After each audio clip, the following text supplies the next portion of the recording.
Hello and welcome to the JB&M Sports Fanatic channel. Thank you for joining me for this video.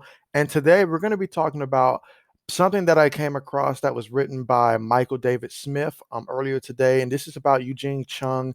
And he's talking about his experience with the NFL as a coach. He was also a player, and I'll get into those details as Eugene Chung, the player. But he's saying that NFL teams essentially told him, well, an NFL team particularly, which he did not go to list which team it was or which personnel did that, essentially told him that he's not the right minority in the job interview.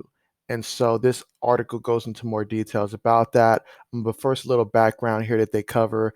They say former NFL player and assistant coach Eugene Chung says that he was told in a job interview with an NFL team this offseason that he is not the white minority for the league to hire. And so just hearing that, obviously, that is not the direction in which the league wants it to go. That is definitely not what this is really meant to be about. So, in terms of what they actually meant by that, yeah, it just doesn't make any sense to have an NFL team say that. Obviously, Chung did not want to, expose anybody, so he did not go on to tell who said that. But yeah, he says it was said to him, well, you're really not a minority, is what he was told, is what he told the Boston Globe. And so Chung, an Asian American whose parents are both Korean, said he challenged the interviewer. And this is his words here. He was like, I was like, wait a minute. The last time I checked, when I looked in the mirror and brushed my teeth, I was a minority, Chung said. So I was like, what do you mean I'm not a minority? The interviewer responded, you are not the right minority we're looking for. Chung, who did not identify the team or the person conducting the interview, felt that being Asian American was going to be detriment to his chances of getting the job.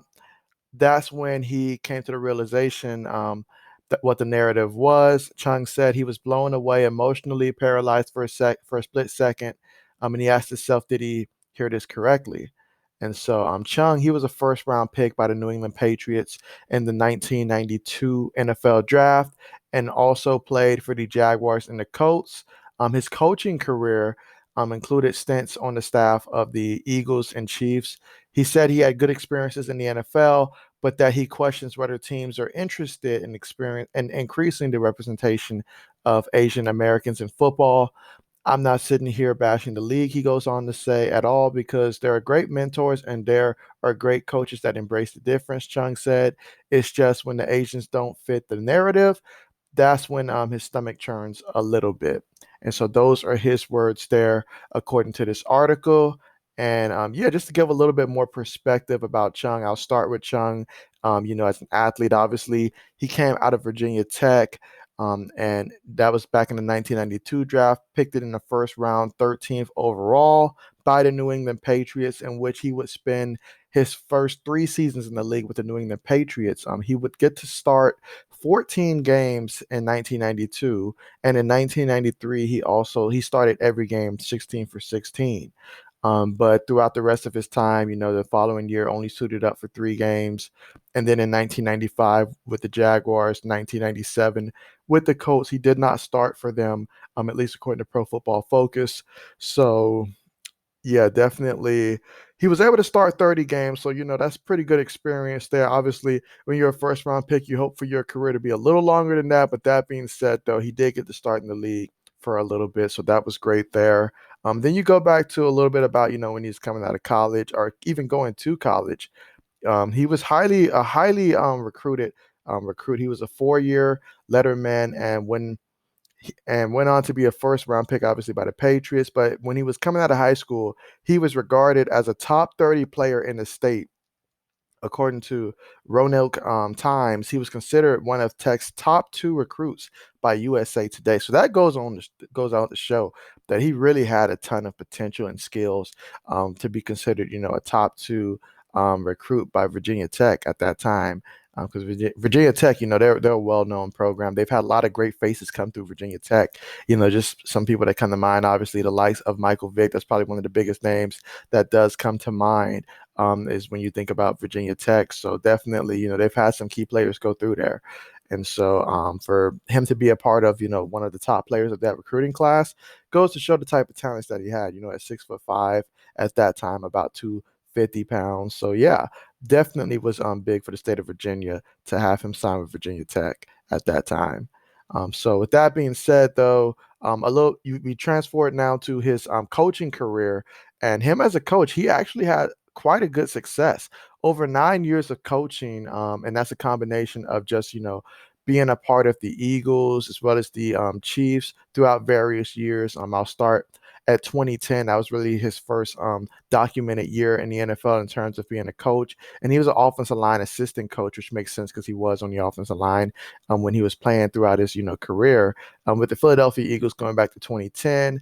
And then 2011 as well. And in 2010, the Eagles went 10-6 that year. They lost in the playoffs early in the wild card. And then in 2011, he was an offensive line assistant coach again. They went 8-8. 2012, he was still the offensive line assistant coach for the Eagles, and they went 4-12.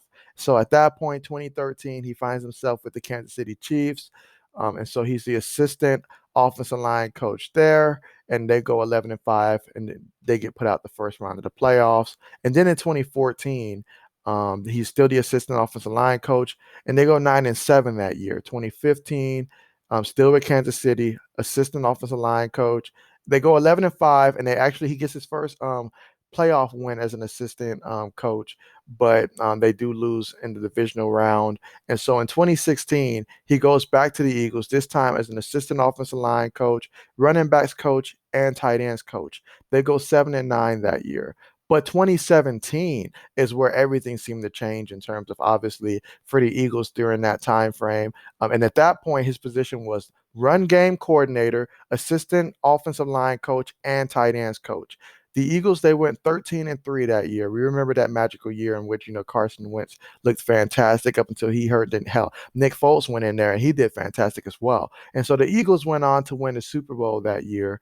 And so going 13-3 and then 3-0 in the playoffs, that was huge. He got him a championship ring there.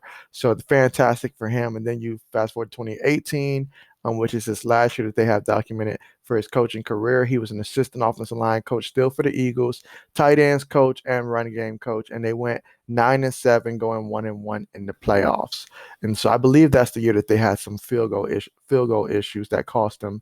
Or either it might have been they won a game due to the Bears, I think, having a field goal issue. But that being said, though, yeah, this is he's definitely seen, success. He's been around the NFL long enough, to deserve at least a chance and to have the opportunity taken away just because, you're, an Asian American. That is not fair or right by any means. And so definitely tough to see, this article posted, especially since this article was posted earlier today.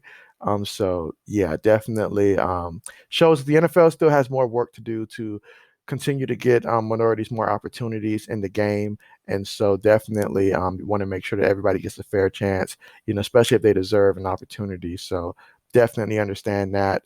And definitely hoping that, at some point Chung does get an opportunity with a team, that would appreciate him.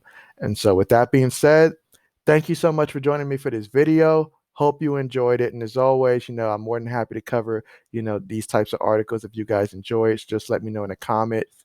And so I'll be looking forward to seeing what you guys have to say. But with that being said, thanks again for watching and see you guys next time.